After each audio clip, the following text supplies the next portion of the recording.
Bonjour, je suis Alan Rich.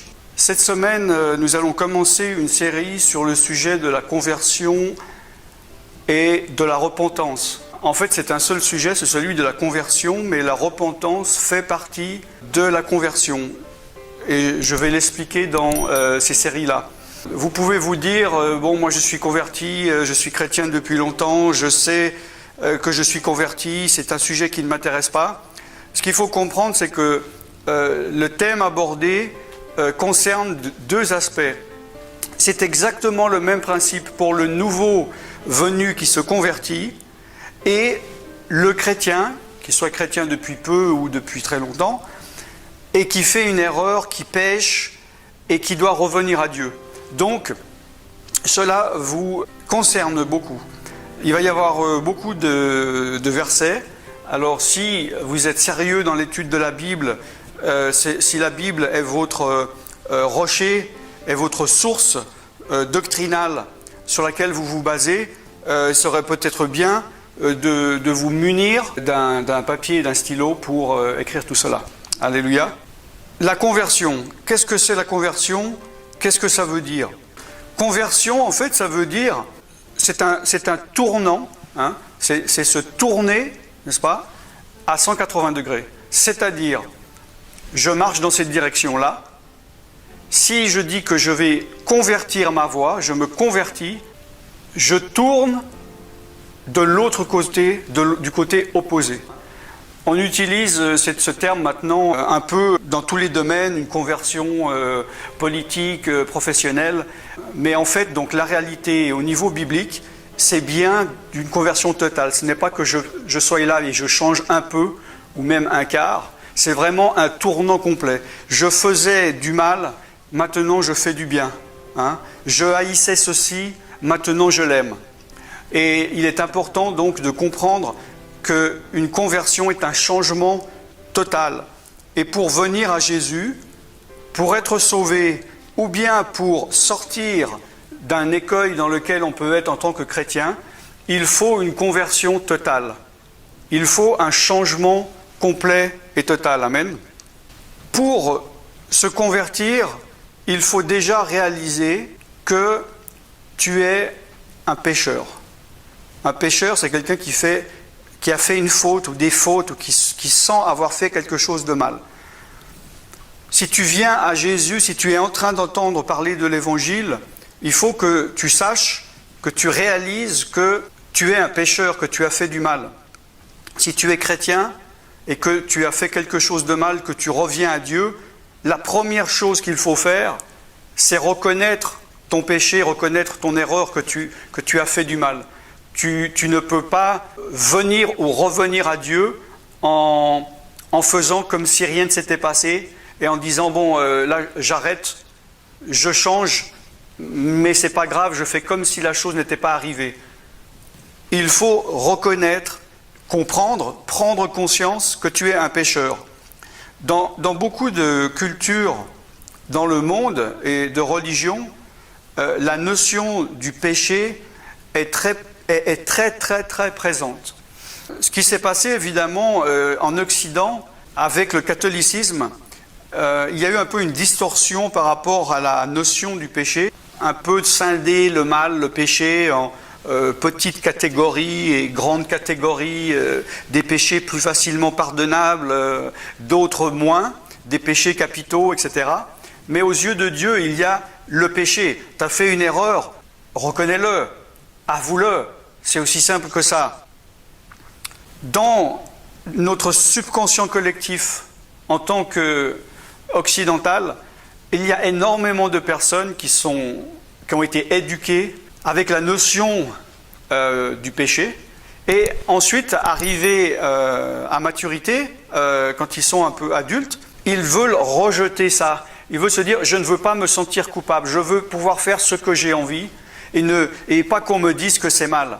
Souvent, les personnes se tournent vers des philosophies ou des religions ou des mouvements de pensée orientalistes, de mysticisme oriental ou de religion orientale à base qui est toujours tiré de l'hindouisme ou du bouddhisme, mais le bouddhisme vient de l'hindouisme, sans s'en rendre compte qu'en fait, dans l'hindouisme et le bouddhisme, la notion du péché est très très très présente, et un être humain qui se regarde tel qu'il est, il doit pouvoir arriver à se dire « j'ai fait du mal, je ne suis pas parfait, je suis un pécheur ». Si tu n'arrives pas à reconnaître cela, c'est un premier mur qui est là, qui s'érige, qui peut t'empêcher de te convertir, qui peut t'empêcher de revenir à Dieu. Je dis ça parce que peut-être il y en a maintenant ici qui m'écoutent, qui se disent « mais est-ce qu'il y a une personne sur cette terre qui pense être parfait ou ne pas avoir fait de mal ?» Oui, il y a des personnes pour qui ils ont une mauvaise notion du péché et ils se disent « si j'avoue que je suis pécheur, je suis impardonnable, donc je ne peux pas avouer. » C'est comme il y a des erreurs, des fautes qu'on a fait qui sont tellement impardonnables qu'on ne va pas pouvoir les dire. C'est beaucoup plus facile, évidemment, de dire, d'avouer que voilà, j'ai pris une pomme dans ton frigo sans te demander l'autorisation, que si je dis j'ai tué 10 personnes hier soir. C'est tout à fait normal. Et il y a des personnes, quand ils viennent à Christ, ils vont dire « Ah mais bon, moi je suis une bonne personne, j'ai toujours été une bonne personne, dans le fond je ne suis pas mauvais. » J'ai toujours aidé les autres, etc. Ils n'arrivent pas à réaliser qu'ils sont pécheurs. Et ça, évidemment, c'est une chose qui vient avec le temps où l'Esprit de Dieu va te révéler, te montrer ton état de pécheur. C'est la même chose pour un chrétien qui n'arrive pas à admettre qu'il ne soit pas parfait et qu'il ait fait une erreur. Et quand il a fait une erreur ou quand il a péché, au lieu de reconnaître son péché, il fait comme s'il ne l'avait pas fait, il l'oublie, il dit « bon, c'est oublié, j'ai fait une erreur ». Donc, c'est le premier point dans le principe de la conversion, comprendre et reconnaître que tu es un pécheur ou que tu as péché. D'accord ? Nous voyons dans la parole de Dieu, dans Romains chapitre 3, verset 23, « car tous ont péché et sont privés de la gloire de Dieu ». Tous, c'est tous les êtres humains. Tout être humain qui est né sur cette terre a été pécheur et a péché, à part une personne, et nous allons en parler tout à l'heure, et cette personne, bien sûr, c'est Jésus-Christ, et j'expliquerai pourquoi. Dans Romains 3, verset 9, Paul dit « Nous avons prouvé que tous, juifs et grecs, sont sous l'empire du péché. » Alors évidemment, à l'époque, lui, il parlait des gens qui étaient autour de lui, les juifs, les grecs.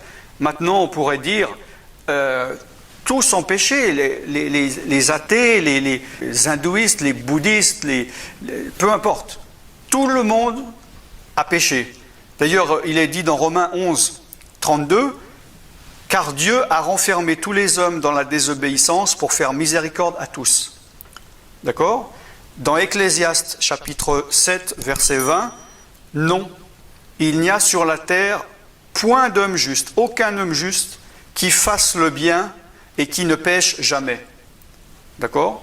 Également, dans 1 Jean, chapitre 1, le verset 8, plus 10. On reviendra plus tard au verset 9. Et là, il s'adressait à des chrétiens. Donc là, c'est pour toi qui es chrétien. Écoute ça. « Si tu dis que tu n'as pas de péché, tu te séduis toi-même et la vérité n'est point en toi. Si tu dis que tu n'as pas péché, tu fais Dieu menteur et sa parole n'est point en toi. » C'est très puissant.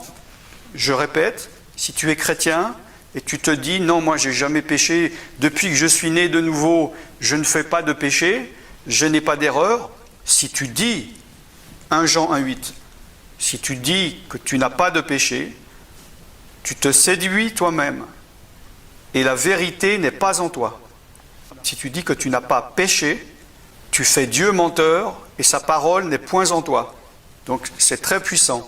Ça, c'est la première étape. Je rappelle que toutes ces étapes sont des prises de conscience à avoir. Parce que si tu comprends ça, si tu viens à Dieu d'une manière intellectuelle, en disant quelle est la doctrine, ça m'intéresse, et tu peux arriver intellectuellement à comprendre et à dire, alors c'est quoi la condition ? Ah, je reconnais que je suis pécheur. Oui, bon, d'accord, ok, oui, je ne suis pas parfait, j'ai fait du mal. D'accord, je reconnais que je suis pécheur. Il ne s'agit pas d'une prise de conscience, d'une décision intellectuel d'accepter un point de doctrine. Il s'agit de profondément comprendre et reconnaître que tu es pécheur. D'accord ? Et ça, c'est une grâce de Dieu, ça fait partie du processus de la conversion. Et le plus profondément tu vas vivre, prendre conscience, les points qu'on va voir dans cette série, le plus profondément tu vas être converti et ancré en Jésus. Il y a évidemment beaucoup de personnes qui se convertissent superficiellement parce qu'ils ont un enseignement superficiel. Ils ne vont pas avoir un enseignement exactement ce que l'horreur du péché aux yeux de Dieu et ce qu'ils doivent faire pour s'en détourner. Et donc on ne prend pas au sérieux. Si un enfant, on lui dit depuis petit, ah, bon, si tu as une arme et tu tues quelqu'un, c'est pas bien, attention.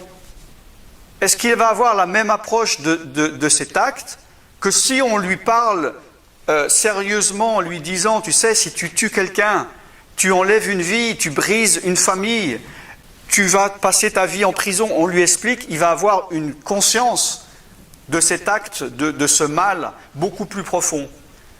J'étais il n'y a pas longtemps dans un pays, dans une grande église.